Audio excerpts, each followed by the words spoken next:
religion, and the richest man is the one who gives money to those who need it more than him.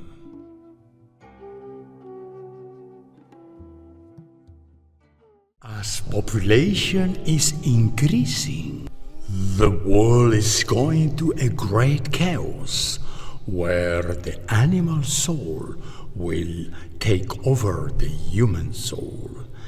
A man that is religious and peaceful, but if he's hungry, and his wife also, and his children are sick, and don't have money to buy medicines, this kind man, in the situation of life and death, can become a monster and get a knife or a gun to solve his tragedy with blood.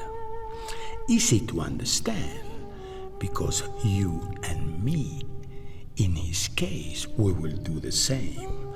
And if you said to me, no, I will tell you that you are a saint or a liar.